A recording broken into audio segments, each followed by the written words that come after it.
লুটপাট করে, যারা ব্যাংক লুট করে, যারা চাঁদাবাজি করে, যারা মানুষের সম্পত্তি লুট করে নিয়ে যায়, তাদের বিরুদ্ধে আমাদের কোনো রকমের আপোষ থাকবে না।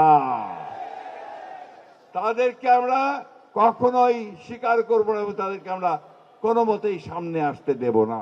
আমাদের 15 বছরে আমাদের নতুন প্রজন্ম, আমরা যারা পুরনো আছি, আমরা ভোট দেওয়া ভুলে গেছি। নতুন প্রজন্ম ভোট দিতে শিখে নাই, আর তাদেরকে আপনারা পিয়ার শেখান।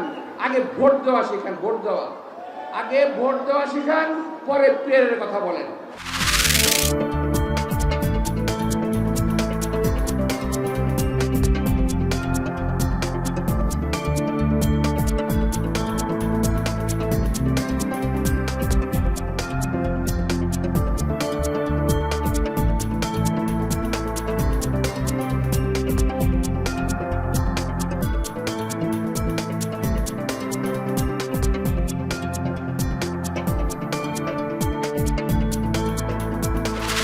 তারা এটাকে রাজনৈতিক শেপ না দেওয়ার কারণে হাসিনা তার সবচেয়ে বড় অস্ত্র যেটা মিডিয়া, সেটা দিয়ে এই আন্দোলনটাকে খুন করতে পারে নাই, এবং যে কারণে সামান্য আন্দোলনটা বড় গণ অভ্যুত্থানে পরিণত হয়েছে।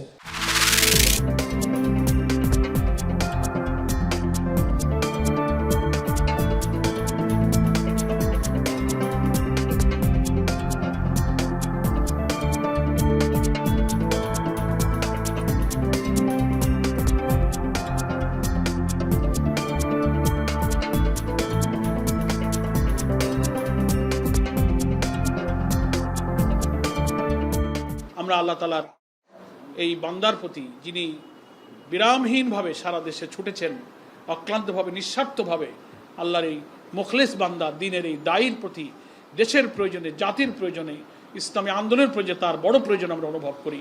আল্লাহ তাআলা যেন তাকে সুস্থ করে নেক হায়াত দিয়ে আমাদের মাঝে আবার কাজের জন্য সক্ষমতা ফিরিয়ে দেন। ডাক্তারের চিকিৎসা নিয়ে ইনশাআল্লাহ অল্প দিনের মধ্যে আবার তিনি সুস্থ হবেন, আমাদের মাঝে ফিরে আসবেন, এবং জাতির খেদমতে যেভাবে তিনি নিয়োজিত ছিলেন, আগামী দিনে তিনি আবার তার সে দায়িত্ব পালন করতে সক্ষম হবেন ইনশাআল্লাহ।